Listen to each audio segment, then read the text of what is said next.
Let's learn about an even newer feature of objects and also of arrays, which is called optional chaining.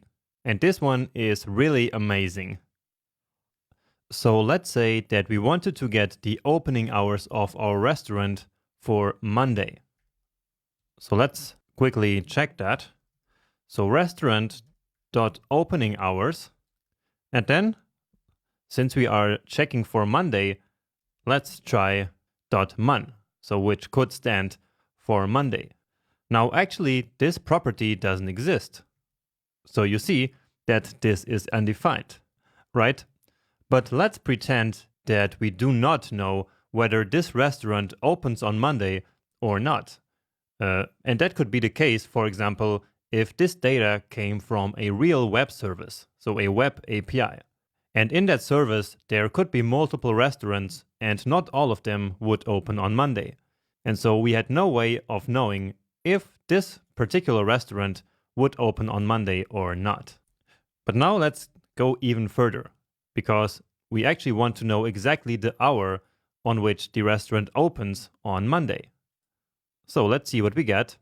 And now we do actually get an error, because the result of this was undefined, and then undefined.open is really an error. So that's the error that we get here. So in order to avoid this error, we would first have to check if this here actually exists. So we could do something like this. If this property exists, basically, then do this. Or we could also use a logical operator, as we already learned, but this here is a bit more readable. All right. So if we did the same for, let's say, Friday, then we already know that Friday exists, and so this would then work, and it would be 11. But let's focus here on Monday, which is the day that doesn't exist. And so now at least we got rid of our error here.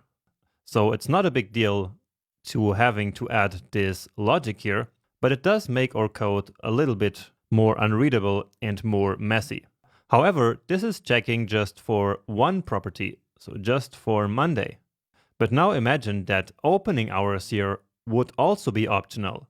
Or in other words, that maybe the restaurant object can also not have opening hours. So in this case, we would have to check for both, right?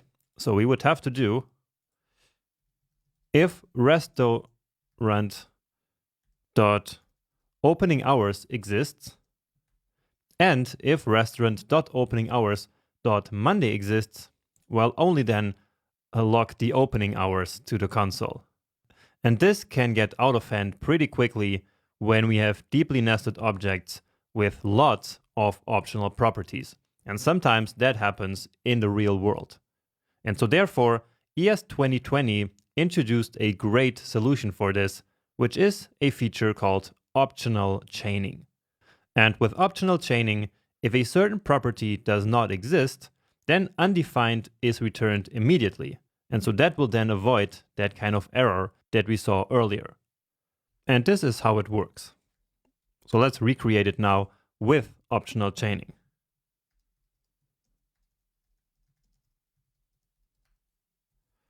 So now we can say restaurant.opening-hours.monday, and now here is the optional chaining operator. So instead of just a dot, we use question mark dot and then open. Okay, so here is how optional chaining works. So only if the property that is before this question mark here, so only if Monday exists, then this open property will be read from there. All right, but if not, then immediately undefined will be returned. And exists here actually means the nullish concept that we already talked before. So a property exists if it's not null and not undefined. Okay, so if it's 0 or the empty string, then it still exists, of course. So if we try this now, then we get undefined. So that's exactly what I was saying.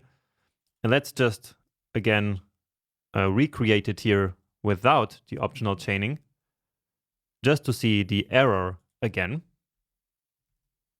And so here we would indeed get the error. Again, because all of this here is undefined, and then we read open here from undefined, which doesn't work. But here, this next operation of trying to read open only happens if all of this here actually exists. So if it's not null and not undefined. But if it is undefined or null, then the result will be undefined immediately. So let's take this out again. And so that is why we get undefined right now. And of course, we can have multiple optional chainings. So let's basically recreate what we have here. So in this example, so here we are testing for both opening hours and for Monday.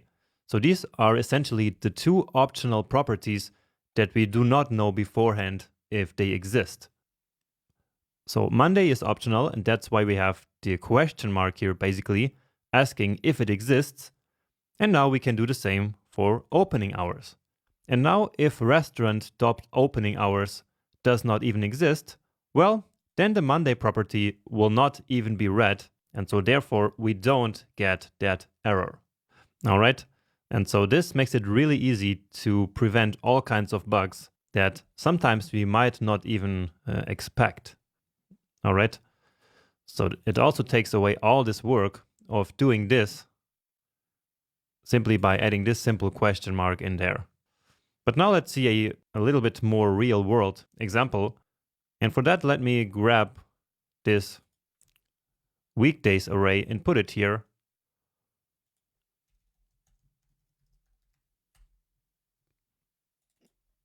Let's just call it days here, so it's not the same variable. And now what I want to do is to loop over this array and then log to the console whether the restaurant is open or closed on each of the days. So that's a good application of optional chaining right there. So let's start just by logging here the day, just so that you can remember how this loop works. And so indeed, now we can do some code with each of these days here. So let's now essentially do the same as we did up here. So restaurant dot opening hours, but now we cannot do this, right? Because this is not an actual property name of the object. And so remember, if we want to use a variable name as the property name, basically, we need to use the brackets notation. So we learned about this way back in the fundamentals section, and so make sure to remember that. Okay, so basically this would be the same in the first day dot Monday and then dot Tuesday and so on and so forth. But the day here is coming dynamically from this array. Okay. But optional chaining, of course, also works with that. And so now we can ask if open exists, basically. And now let's save this to a variable. And then let's log to the console. And this is not yet complete, but for now, let's see what's going to happen. So on day, and then whatever is the current day, we open at, and then here we use the open variable that we just created. Let's get rid of this console.log here. Okay. So we get on Monday, we open at undefined, undefined, undefined. And then indeed on Thursday, Friday, and Saturday, we are open. And so then we get the opening hour that is actually also in the object. Let's just make sure. So this one is open 12, 11, and 0. So essentially it's open 24 hours. It opens at 12 and closes at 24. So at midnight again. All right. So that's working. But now we don't want this undefined here. Okay. And so just like before, let's set a default value. So let's use or. And so as a default, we want to say closed. So we are open at closed, so that doesn't make a lot of sense. So we could create a better sentence there, but let's leave it like this. But maybe you're noticing that now we have a problem, which is that on Saturday it says that we are closed, although actually we open, or the restaurant opens. So here on Saturday, which is this one, indeed, this property exists. So there is a property called Saturday, and so we have a problem here. And the problem is that the restaurant opens at 0. And so here we have the same problem as before, where 0 is a falsy value. And so therefore, it will then trigger this second part of the operator. But we also saw the solution to this, which is to use the nullish coalescing operator. And so that's what we do now. And now we get back to open at 0.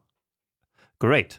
So this is an amazing use case of the optional chaining operator and the nullish coalescing operator working together. And in fact, they were introduced into the language at the same time in ES 2020 because they were really designed to work well with each other. So again, both of them rely on this new concept of nullish. And so nullish values are null and undefined. And that's it. And so that's true both for this nullish coalescing operator and also for optional chaining. Okay, great. Now that you understand how it works, let's move to the next topic, which is on methods. So optional chaining does indeed also work for calling methods.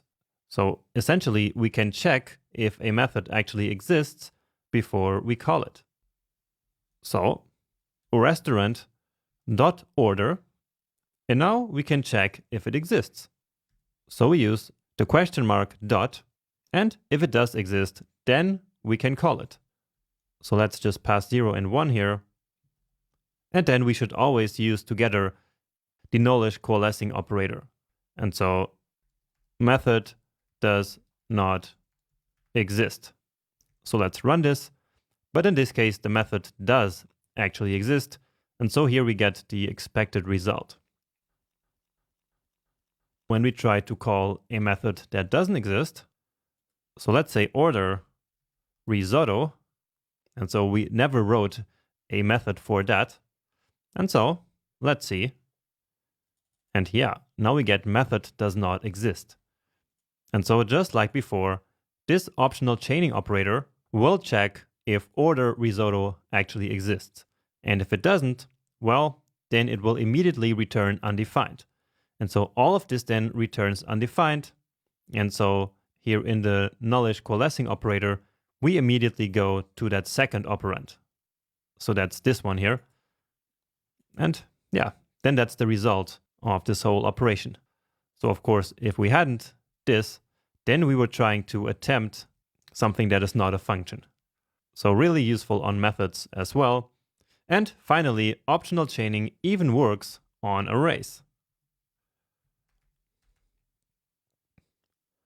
So basically, we can use it to check if an array is empty. So let's simply create a users array in which we can put a couple of user objects. So name, Jonas, and email hello@jonas.io. And yeah, this is just for demonstration, so let's just put one object here. And now to get the name of the first element of this array, we can do this. We can write users element number 0, and only if it exists, so optional chaining, only then take its name. Okay? And otherwise, we want to log user array empty. So let's see. And indeed, we get Jonas. And so again, this optional chaining here tests if the value on the left does exist. So users 0. Okay, so if it was empty, so users, so like this, then we get user array empty. And without optional chaining, we would have to write something like this. So if users.length greater or equal 0, then console.log this here,